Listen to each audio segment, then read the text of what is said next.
George Allen Kelly, a rancher outside of Nogales, Arizona, accused of shooting and killing a Mexican citizen found dead on his property. Judge Fink in Arizona set the case to trial. We're waiting for oral arguments on some motions. Kelly was released from jail. February 23rd, $1 million bond. They're requesting a status conference. Larkin said the state executed an additional search warrant. Brenna Larkin is the defense attorney for George Allen Kelly, the Arizona rancher. They wanted a continuance in the arraignment. They say the big difference between first and second degree murder is all rise, judges in session. All right, please be seated. Good morning, Brenna Larkin on behalf of George Allen Kelly. He is present. What's up, Brenna? Also present with me is Kathy Lowthorpe, Your Honor. She'll be entering a notice of appearance pro hac vice, but per the state bar, she's permitted to appear while that's pending. What's up, Kathy? Welcome. Very well.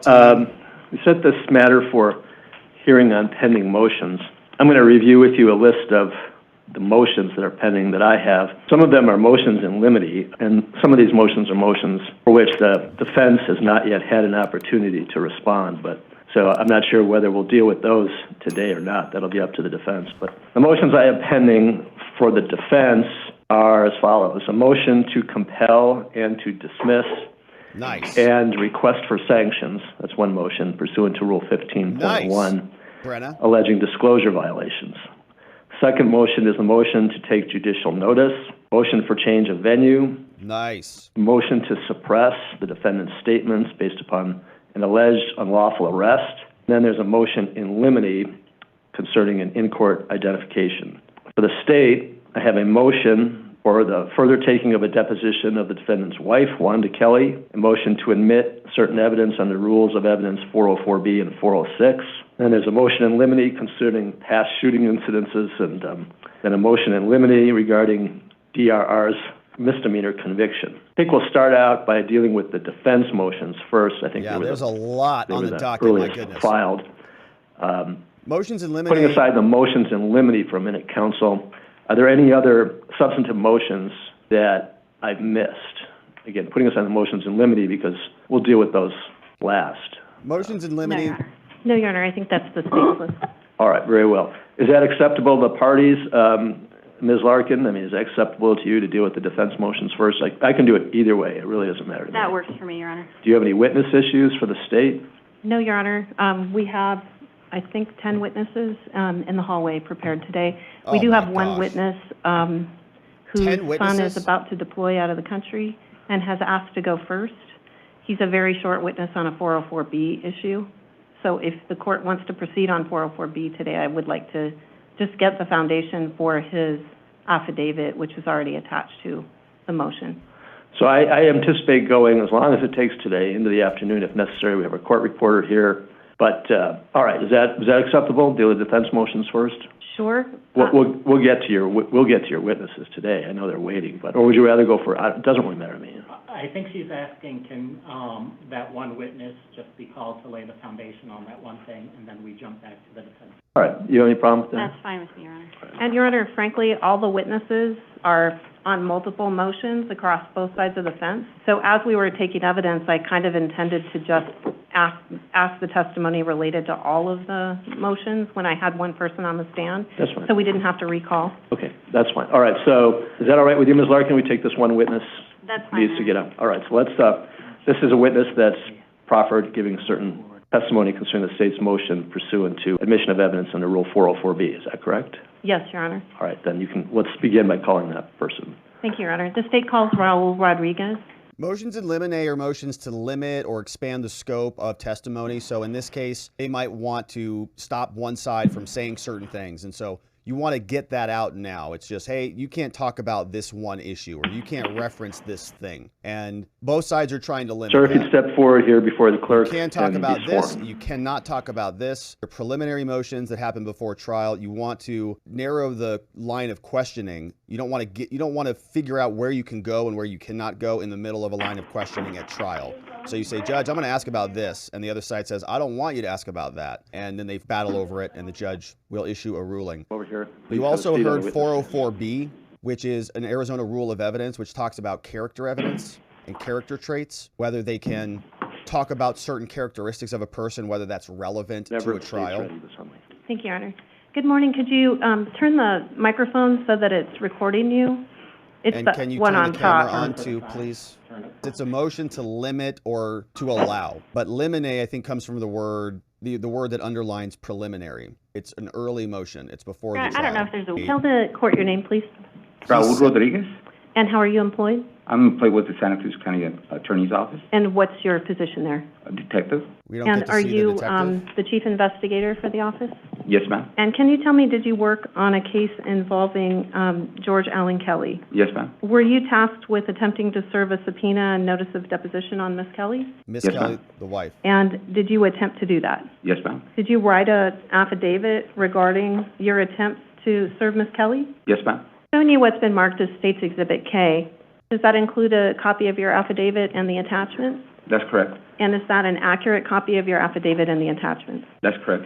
And does the affidavit detail your attempts to serve Miss Kelly? Yes, ma'am.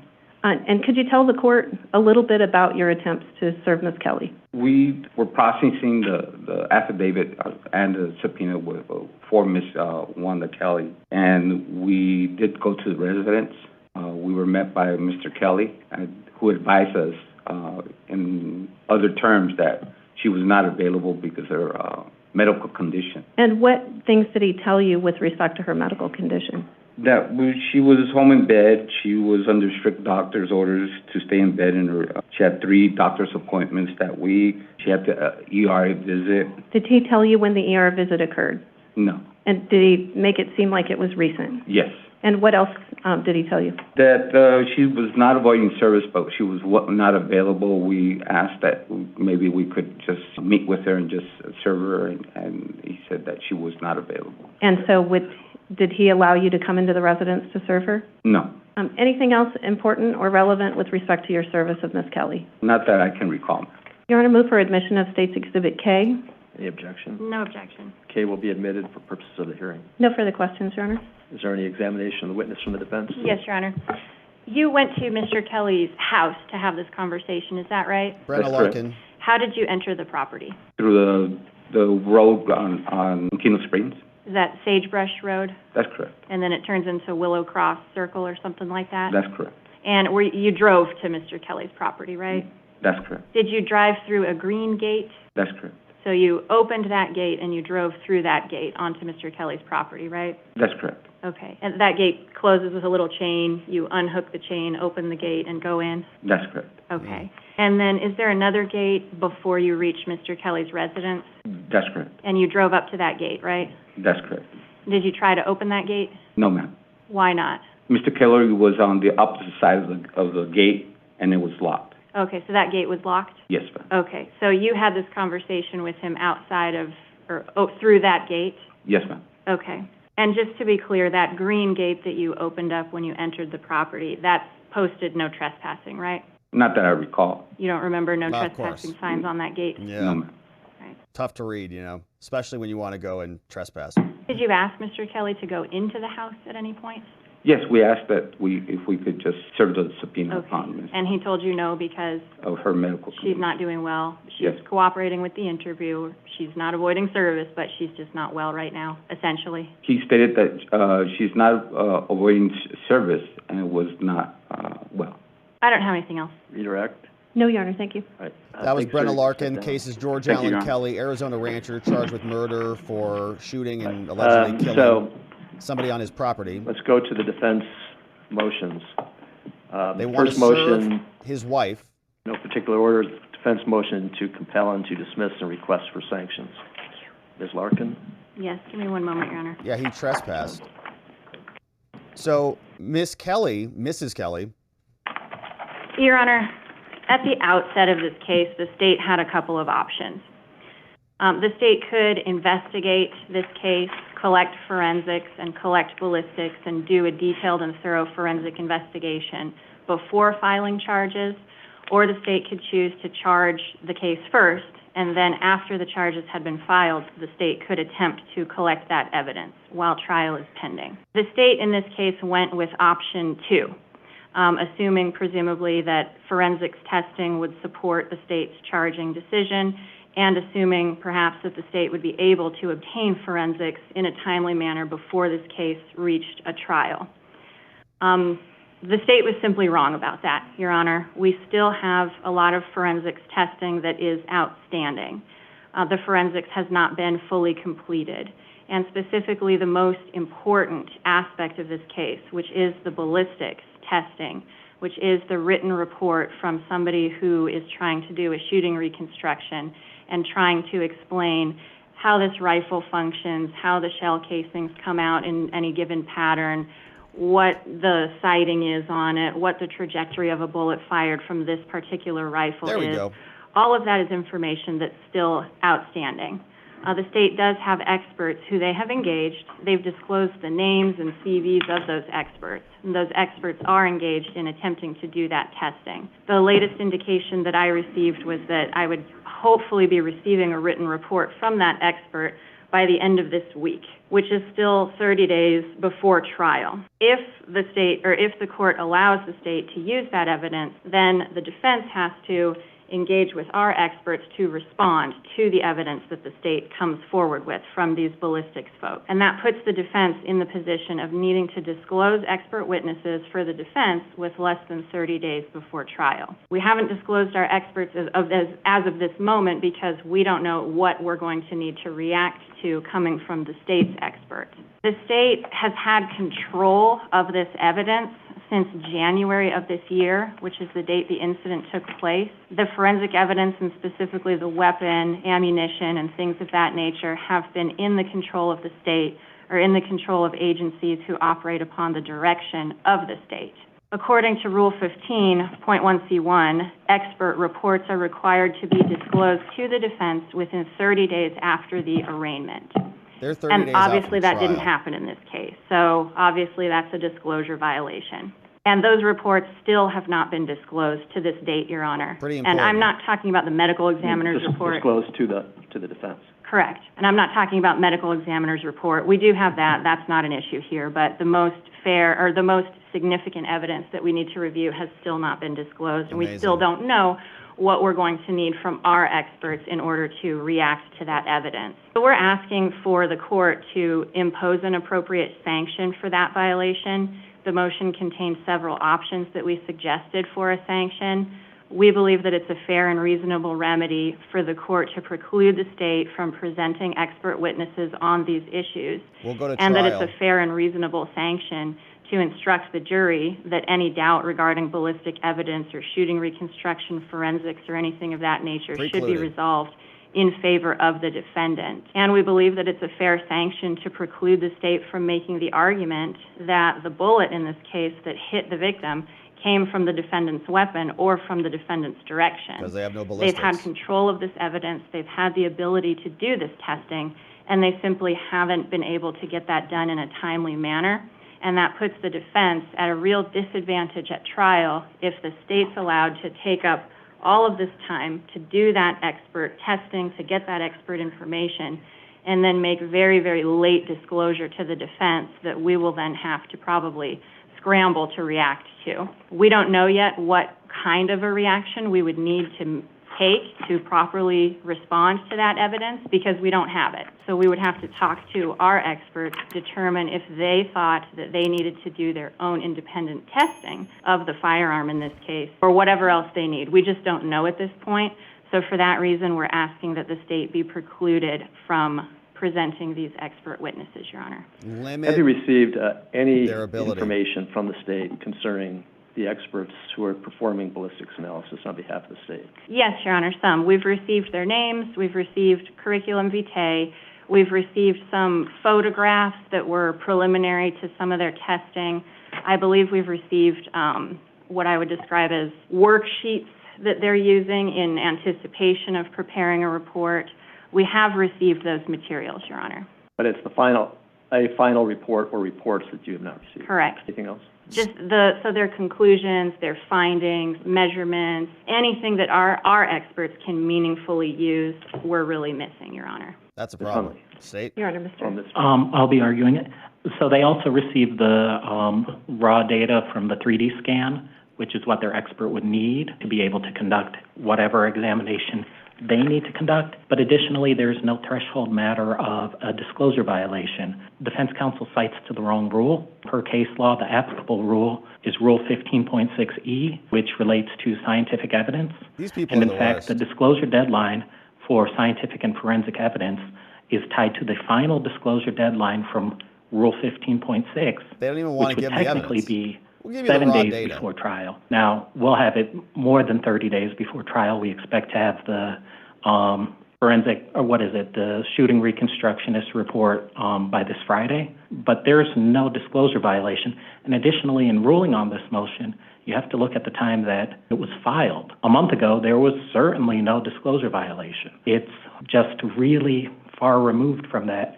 And the applicable case here is State v. Simon, 229, Arizona 60, at page 63, and that's an appellate court decision, 2012, where the court ruled that the trial court had abused its discretion by precluding scientific or forensic evidence because the lab had not finished its testing yet. So that is what the rule is. And even in the alternative, Rule 15.7 doesn't say jump directly to dispositive sanctions. If there was a disclosure violation, we contend that there's not. Rule 15.7 says, absent bad faith, you would look for the least stringent sanction. And the least stringent sanction under Rule 15.7 is a continuance. Yeah, just and postpone that is the what whole both thing. parties have already requested in this case. And so we don't Just think postpone that it to give the defense more time. was a I think that's what disclosure the judge is going violation, to do. but Just we also very kick it down the adamantly road. believe that the proposed sanction is very disproportionate. It's talking about excluding entire categories of evidence in the case and or dismissing the case. And I don't know how we jump from least stringent to most stringent. Well, we do. Speedy on a trial. dime. Speedy trial Why rights. has it taken, So Brenna's... why has it taken 7 months? Yeah. We're here 7 months later, Good question, Judge. or 6 months later, 6 or 7 months later, and the report's not been produced. Why has it taken so long? So this is actually explained in detail in State v. Simon as to the lab Why has it protocols taken- and processes. Why has it taken so long in this case? Because it has to go through DNA, it has to go through serology, it has to go through latents, it has to go through weapons testing and ejection pattern testing, and these are each different phases. It goes from a different point. And we don't control the Arizona DPS lab, and we don't have a state-of-the-art forensic lab here in Santa Cruz County. Yeah, but that's not the defendant's We've problem, sent them bro. numerous emails, follow-ups. We've That's told your them problem, it's urgent. not our We've problem. told them the judge says this case is going on September 6th. You got to move. We've done that over and over again. We've taken everything you've said to heart, Your Honor. Who cares? But you haven't delivered a we report. We don't run the We're trying AZDPS hard. lab. It's really and that's slow. exactly what the court noted in State v. Simon, that there are these So the dynamics defendant doesn't get the in evidence state 'cause it's labs really hard where for the us to do our prosecutors job. don't control the state labs, and they're backed up. And if a court then decides to preclude Judge, scientific or forensic Judge. evidence for that reason, the appellate court, this division, He's getting a little said wired that up. is reversible error, working hard. that would be abuse of discretion. All right, so Larkin's So trying to... Is the report going to be finalized and completed and provided to the defense by the end of this week? Yes, sir. All right. Would you like to respond? Yes. Yes, Your Honor, please. Just for the record, we did receive raw data from a 3D scan. That scan wasn't completed until, I want to say, early July, something Nice. like that. They're The dragging scene their has been feet. significantly altered by the time that 3D scan was done. All the foliage is back on the trees, Wow. so everything looks different from when it looked in January. Additionally, there was a prickly pear cactus near the area where the shell casings were discovered. We believe it's possible shell casings could have bounced off of that prickly pear cactus. That prickly pear cactus is no longer there, so it's no longer in that raw data that whole was scene's provided changed. to us. These So people are the that worst. data So is not dishonest. particularly useful because the scene has been significantly altered. They did the scan way after the fact? state argues that a month ago there was no disclosure violation. There was, because more than 30 days had passed since the arraignment, and we still had not had this disclosure. And lastly, I would just point out that I think one of the reasons this took so long was because the firearm was being held to do DNA testing on the firearm. There was no reason to hold the firearm to do DNA testing on the firearm. There's no issue at all about who the firearm belonged to or about whether Mr. Kelly handled the firearm. And that delay by a DNA lab, which was completely unnecessary, really set back the ability of the the necessary experts to come in. So Larkin she does not want a continuance because she'd Who's rather performing the ballistics analysis? She'd rather have the evidence precluded. Is it the DPS lab? So, Judge, there's two experts, and just so the court understands the process, it had to go through DNA, serology, and latents before it went to ballistics. The reason why we waited on the ballistics was we didn't know what the argument from the defense was going to be, whether the argument was going to be someone else shot using that weapon or did not shoot. And I can imagine that if we hadn't preserved the DNA evidence on the AK-47, that would be the primary issue we'd be talking about at the trial, is that we didn't preserve that evidence. So you don't respond to their argument. It's your case. You bring the charges. But the argument about, so the two experts, one expert is a DPS lab person. He did the ejection pattern analysis. He did the firearms testing. He did a number of tests on that. And counsel already has those reports. Counsel has DNA. Counsel has serology. She has latents. And she has the ballistics and firearms testing. Had some issues with the 3D scan.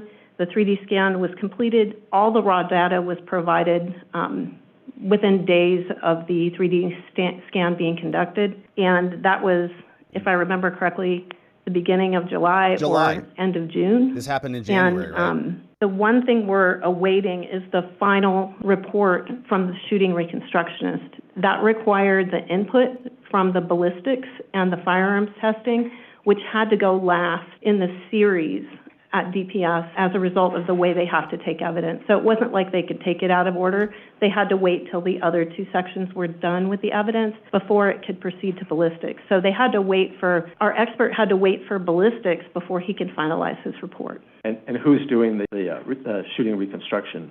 That's Rick Wyatt, Your Honor. It's a private. It's a private person, yes, and he is working diligently on that now. But he, like I said, he did have to wait for the reports from DPS. And we just received one of those reports last week, I think. So that just came through. So he needs at least a week to finalize his report. He has most of it completed, but he had to wait for those items before he could finalize. The other issue, you had another question. I just wanted to say that issues with respect to the 3D scan are certainly going to go to the weight, not the admissibility of that evidence. There's not the arguments that counsel makes about the changes in the scenery. The expert can explain those. Oh, and we did have one other expert as well, Your Honor, and that's the R.J. Lee lab. The DPS lab wouldn't conduct the bullet wipe analysis we wanted completed. That helps determine whether it was a close-up shooting or a far-away shooting. So we actually had to send that portion out for testing. And again, we had to wait for it to get through the first couple of phases before we could even send that out. So we sent that out and received that test result last week. And so that was another thing that our expert, Mr. Wyatt, needed in order to complete his report. A lot of excuses coming out of him. So what we're going to do is I'm going to order that. So there's one report, just so I'm clear. There's one report remaining, and that's the shooting reconstruction from the state's expert. Yes, Your Honor, but when the ballistics was conducted, and when the experts all finished their review, they determined that there is one other outstanding issue, which at this point, Your Honor, may be the subject of a potential search warrant, and I don't want to discuss that today, but there is one other potential issue that if that search warrant is granted, we would anticipate having results for that also by the end of the week. So there's one and potentially two expert reports that are outstanding. So shooting reconstruction and this other issue. Two reports. So here's what I'm going to do. I'm going to order that any outstanding expert reports from the state must be completed, finalized, and provided to the defense by close of business this Friday by 5 p.m. I think it's preliminary to make a ruling on that. Ms. Larkin, once that is provided to the defense, then you'll have an opportunity to present that to your experts, and then we'll come back and have a hearing, if necessary, where you can report to the court whether or not your experts, or how long it's going to take your experts to analyze the state's report and to conduct their own testing. I just think it's preliminary to make a ruling on this point. Now, if they may be able to get it done in a time frame that's satisfactory to the court, and I may have questions about it, but let's wait to see what they say. And if they come back and they say we just can't get it done in a timely manner such that the defense would be adequately prepared for trial, then the court will consider either sanctions or a continuance of the trial. But I just think it's preliminary until the defense has seen their report or reports that you're going to get by the close of the week. I think it's a little preliminary to determine whether or not sanctions are appropriate or a continuance of the trial. But we'll deal with it. If it can't be done, and you report to the court, and the court finds the explanations credible about why it cannot be done by the state, then I'll take action. Fair enough? Your Honor, my apologies, but my co-counsel just told me that What? because not ready of on Friday? some procedural delays What? in the search warrant that were not that the state did not cause, that the testing would be next week with respect to the other issue that's still outstanding, just so the court's aware. Oh, very convenient. There's nothing more I can say about the other issue. I don't even really know what it is.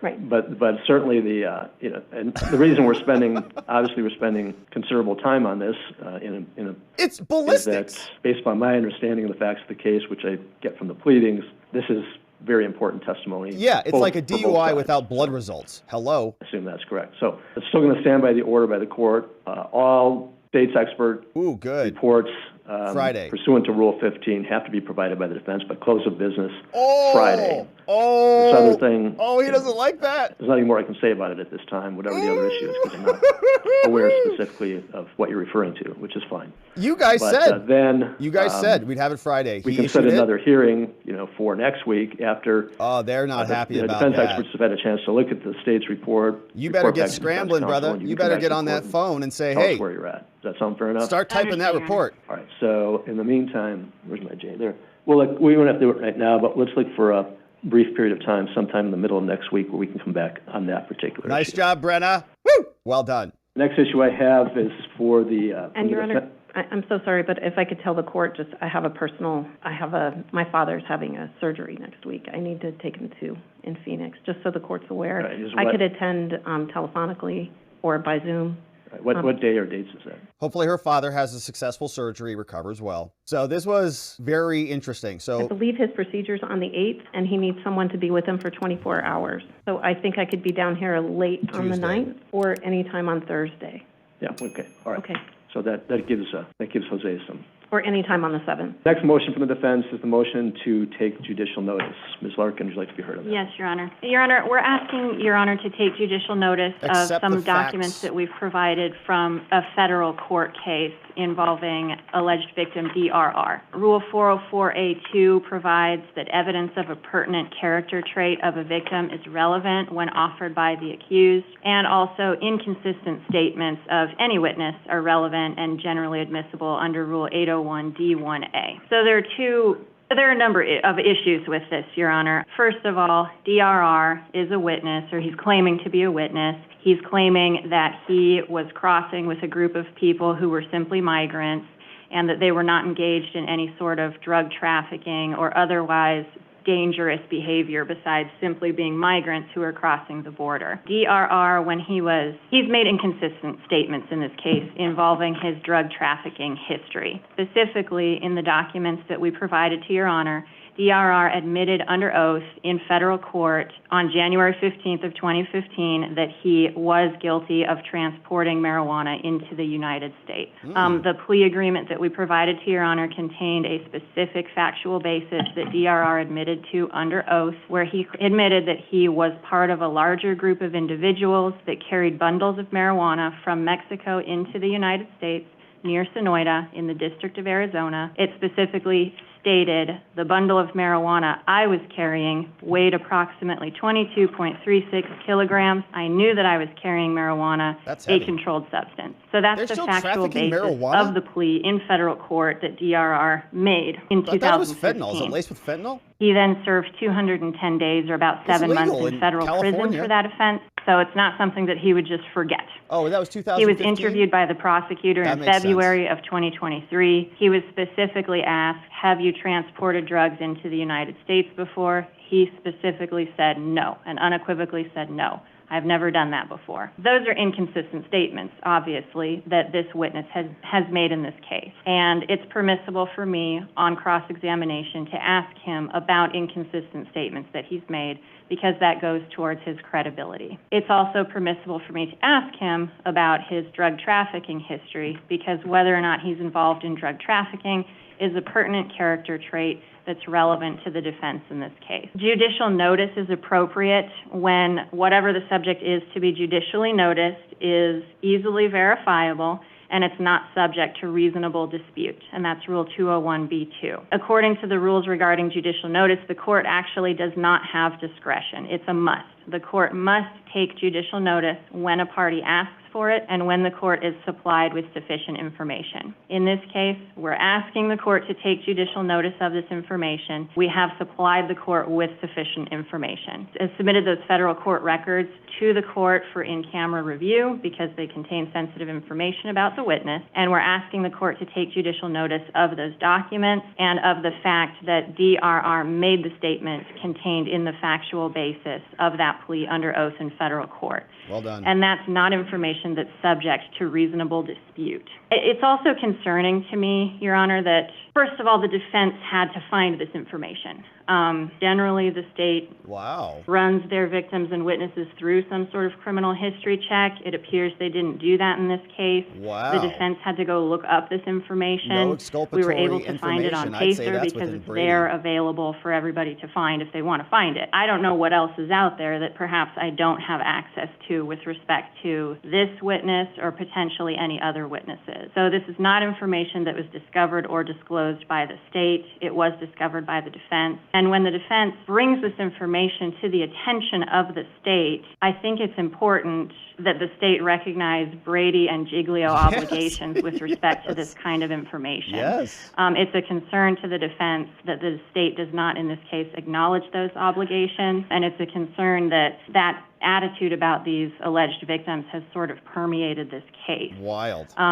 This person has drug trafficking history. That's a pertinent, relevant fact, and it's Brady material.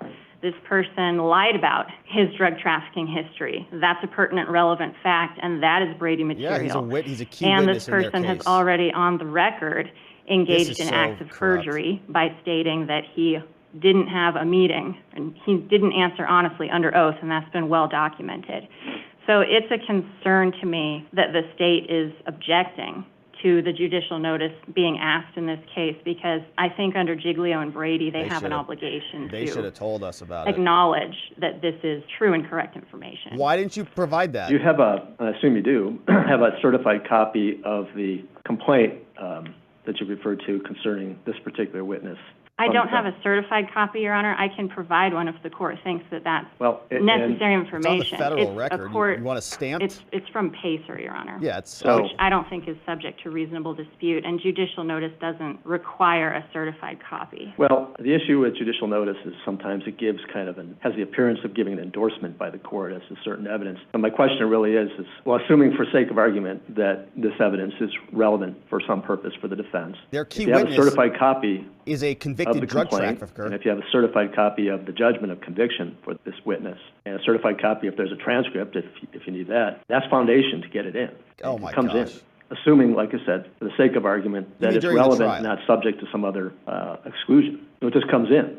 So at trial. That being the case, he's maybe saying we don't need this judicial notice. The question I had is, why do we need to take judicial notice? It's more perhaps just expeditious. Well, because they're going to try to keep it out. I mean, got a certified copy of the complaint, certified copy of the judgment of conviction from the federal court. That's foundation for it to come in, and then you use it for whatever purpose is appropriate. And I understand if Your Honor denies the motion, I can provide those documents. What I would state is the reason the court has to take judicial notice is because the rules say so. A party is requesting that the court take judicial notice. The rules state that when a party requests the court take judicial notice, the court must take judicial notice. The rules also state in a criminal case that when the court takes judicial notice, the jury, and I'm paraphrasing this section of the rule, it's contained in the motion, but the court instructs the jury that the jury basically may or may not accept that fact as true. So it's not an endorsement by the court, and the rules have a provision there to make sure that it's not considered to be an endorsement by the court of that information. She wants it to be kind of endorsed by the court. I can provide certified copies, but judicial notice does not require that certified copies be provided, and sufficient evidence has been provided to the court to take judicial notice, and under the rules, the court must take judicial notice. She'd rather it come from the court rather than from the defense. Let me hear from the defense. I'm the state, I'm sorry. Yes, Your Honor. As a preliminary matter, the proposed evidence is irrelevant. It is temporally distant. It is 8 years ago. It's for marijuana. There's no evidence. It's in for this marijuana, case which of was drug it's a federal trafficking. crime. The victim did not have any marijuana or any other drug on his person. Can you believe these Nobody people? has claimed that they had drugs. The idea of drugs being introduced into this case just from the air, it has no foundational basis. Why didn't you guys disclose Additionally, it's not relevant to a shooting death because in 2015, Yeah, it is. If there's drug DRR and the traffickers two other on your witnesses, property. or the two other defendants in that case, they were unarmed, right? So what is a misdemeanor conviction of unarmed people almost a decade ago? What does that have to do with a shooting death in 2023? Drug trafficking on private It property, doesn't. trafficking drugs. Additionally, this is not the type of evidence that would be taken judicial notice of. In Explain reviewing your the case law, and exculpatory. this is in the briefing, Why didn't you disclose it? it was a big step for the courts to say you could take judicial notice of procedural facts of other superior courts. There's actually no citation of Arizona courts taking judicial notice of federal pleadings. Further, there's some indications of unreliability in these documents. What? For one, It's the federal charging court. documents list two other individuals who were actually not defendants within it. Additionally, the plea is to a charge that DRR was never actually charged with. So there's those concerns. He pled If I guilty, might and there's just take a factual moment. statements with which he agreed. Oh, Your Honor, and I would just like to comment on counsel's references to we didn't disclose this information, we didn't run a search, et cetera. That's already been briefed and that's already been heard by this court in previous motions by defense. And a misdemeanor is not subject to automatic disclosure rules.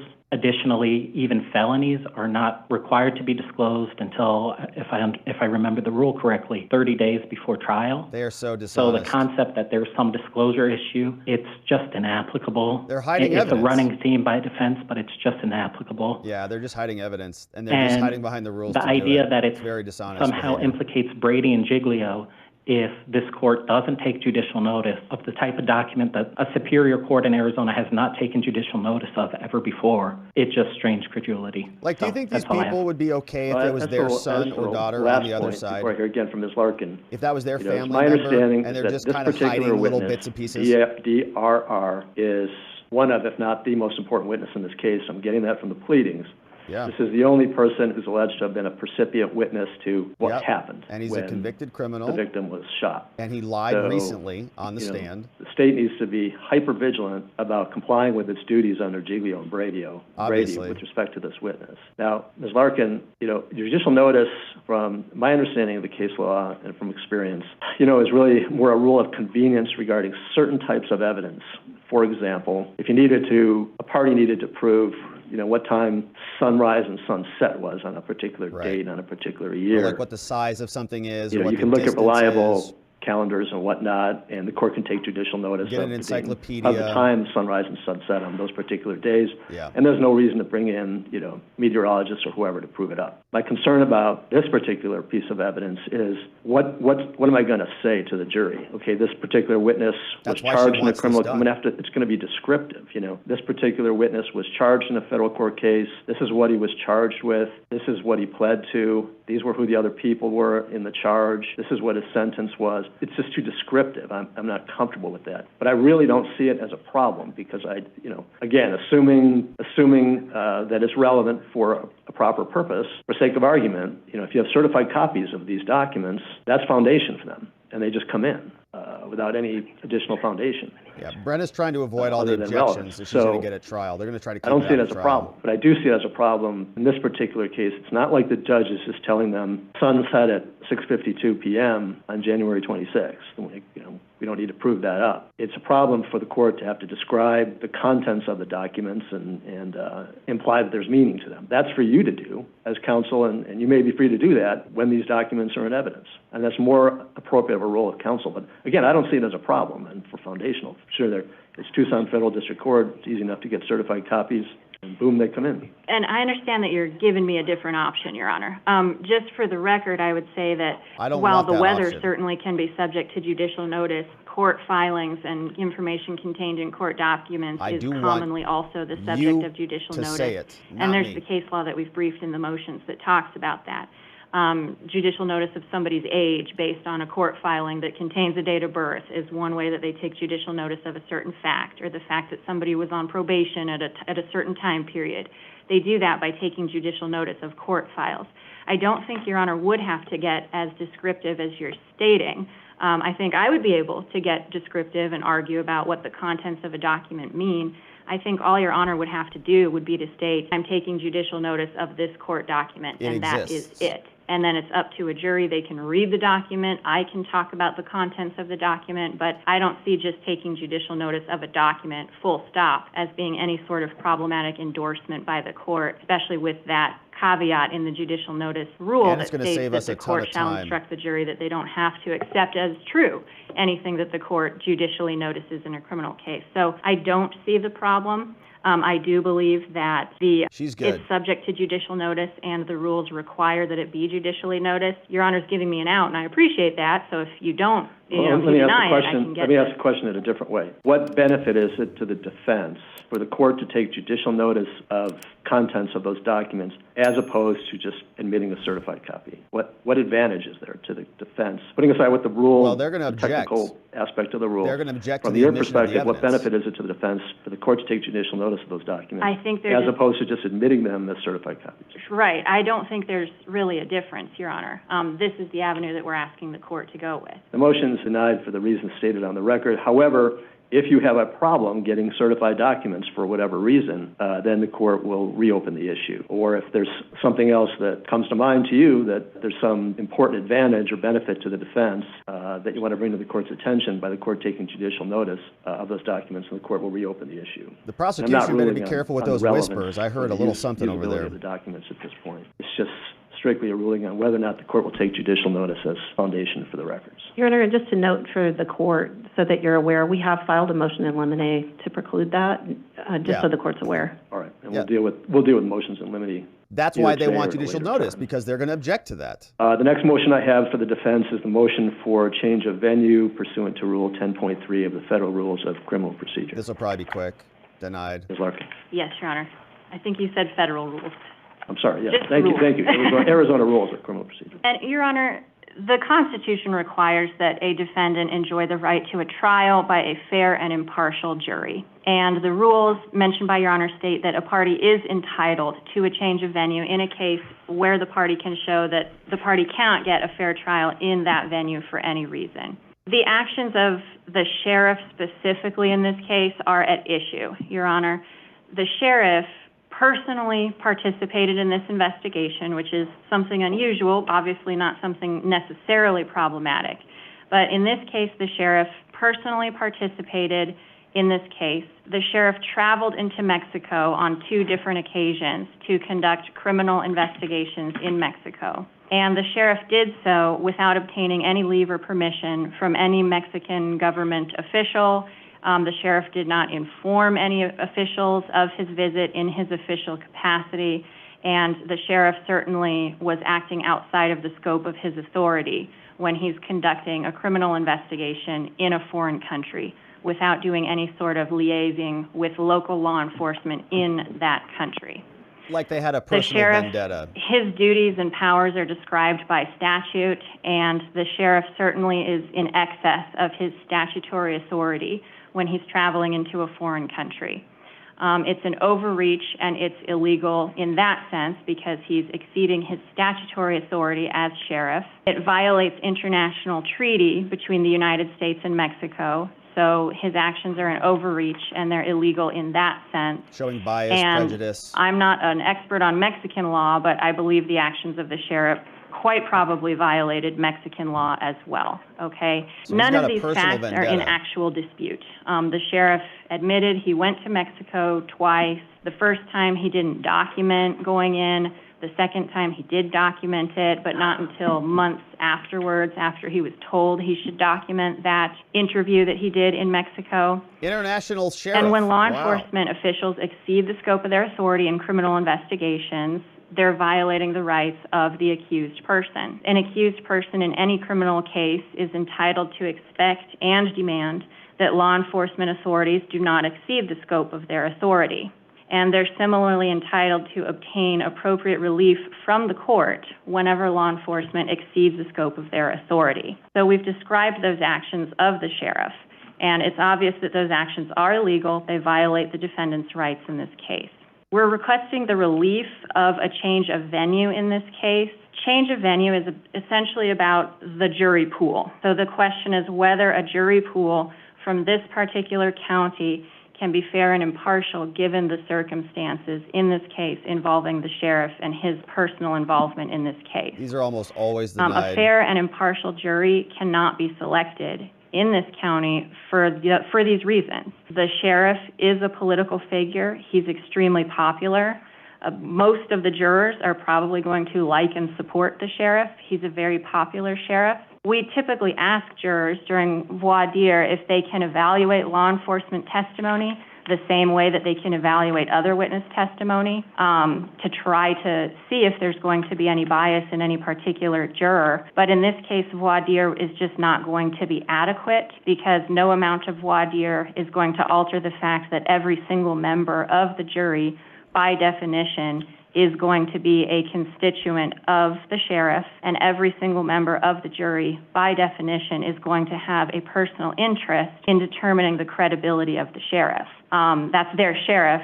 They are his constituents. There's going to be a tainting of a jury pool by definition because all of the jurors have an interest in deciding on the sheriff's credibility. Jurors who support the sheriff are potentially going to be unfairly prejudiced against the defense when we are going into this information, and we are required to go into this information because it's important towards the sheriff's credibility and towards the bias in the investigation in this case. So we're going to have to elicit this information, and jurors are going to have to make a determination about the credibility of the sheriff. If there are jurors who don't support the sheriff or who don't like the sheriff for whatever reason, there's a possibility that they're just going to feel intimidated, I think as anybody would who's part of that constituency who's being asked to be critical of a powerful political figure. So there's just nothing in this case that's going to resolve this issue other than a change of venue, Your Honor. In order to provide effective assistance of counsel, we have to get into this issue. It's not avoidable. So the only remedy that the defense sees in this case is a change of venue to a different county. In a different county, jurors are not going to have any personal stake in the outcome of the case. They're not going to have any personal stake in either criticizing or upholding the sheriff's actions. Send it to They're not Yavapai going County. to have any personal interest in evaluating the credibility of the sheriff, Yavapai. and they would not feel intimidated by the They'll do all right situation in there, I any think. way. We believe that due process requires that a change of venue be had in this case due to these circumstances. Thank you. Your Honor, the defense mentions international law and Mexican law, and that's outside of this court's jurisdiction to interpret. Regardless, the relevance of that to jury pools, I strain to understand myself. I believe that the defense's argument boils down to, under state constitution and state law, the sheriff is an elected officer who also has the duties of a peace officer. And so the sheriff is a sheriff, and the sheriff did his job, so they need to have the case located somewhere else. It's not a credible argument. Additionally, in their motion, defense cites to Rule 10.3, but they cite to the wrong track on it. Publicity cases, there's a presumption of prejudice, but the prong that they're arguing is not publicity. And so there is no presumption of prejudice here. And so looking through the case law in this state and also in the mirroring federal rules and other jurisdictions, really the only non-publicity reasons why cases have been changed venue is multi-jurisdictional crimes where, the location of witnesses or evidence is more convenient at another location, or in instances where there's extreme racial bias and there's a minority defendant. There's never That's an been interesting argument. a change of venue motion brought because the sheriff is a sheriff and the sheriff was involved in a case. I could find none in the literature, and so we request that you deny the defendant's motion. What are the demographics in Nogales there? Ms. Larkin, would you like to respond? Yes, Your Honor. Just briefly, we agree this is not a publicity case. I think we briefed that accurately in the pleadings. We're also not asking this court to interpret or enforce any sort of international treaty. Obviously, this court does not have the power to do any of those things. We're asking the court for appropriate relief, which is a change of venue. The court does have the authority to do this. And I would just state for the record, there's no question that the sheriff violated the law when he did what he did in this case. No question. It's not in dispute at all, okay? And there's no question that the defense has to be critical of the sheriff. And there's no question that that is likely to cause jurors from this county to be biased against the defense, Your Honor. So the motion for change of venue is not based on the defense assertion that prospective jurors through pretrial publicity will become aware of the sheriff's role and could be prejudiced as a result of that. Right. It's not based on pretrial publicity. It's strictly based upon if and when the sheriff testifies and is subject to this cross-examination. The defense concern is that because he's an elected official, you describe him as popular, and jurors, prospective jurors, would be prejudiced by their conflict between their liking the sheriff and respecting the sheriff and what you would bring out as far as cross-examination. Right. It's beyond liking the sheriff and respecting the sheriff. It's every member of the jury is a constituent of the sheriff. They all have a personal stake in deciding whether or not the sheriff is credible or not credible. And he's already broken the law. That's going to be true of every single juror in Santa Cruz County.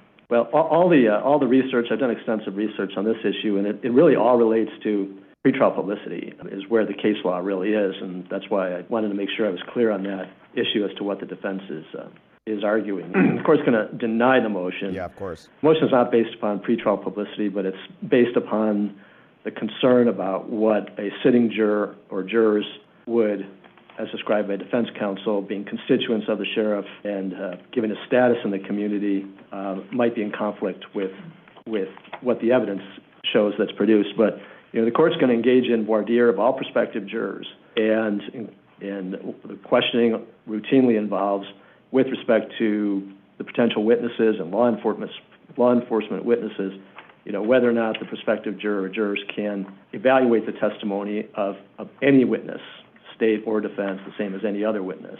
And if the sheriff is one of those witnesses, the sheriff will be included in that voir dire process. And if necessary, if the court doesn't do it, the defense can do it as well. Or if you want the court to do some of it, I'll do some of it as well. And focus on, in fact, also that one of the prospective witnesses is the sheriff, and the jurors will be required to evaluate his testimony the same as any other witness, and accept it or reject it, a whole or in part, and so on. So that concern can be addressed and cured through the voir dire process. So for those reasons, that motion is denied. The next motion I have for the defense. Your Honor, before we begin the next motion, can I have a small break? I truly apologize. All right. Bathroom break. All right, well, we'll leave it there. So we got a little bit of a taste on this. So this is George Allen Kelly. This is Brenna Larkin. They've got a new lawyer on the team. We've got the prosecutors exiting here. And very interesting morning on some of these motions. So some adverse rulings. Obviously, the venue motion was not going to happen. Obviously, the motion to preclude all of the ballistics was not going to happen. But we did get the government ordered to have their disclosures by Friday, and one of those disclosures doesn't seem like it might be coming. So they might have to be scrambling to get that done. And if that report is not delivered, then we know Brenna Larkin's going to flip out about it and say, hey, you ordered it by this date. They didn't. So sanctions and the report at that point should then be precluded and thrown out. So very interesting morning. Of course, they're going to continue on, and we'll see what the results are for George Allen Kelly. Trial is scheduled soon. We'll see what happens.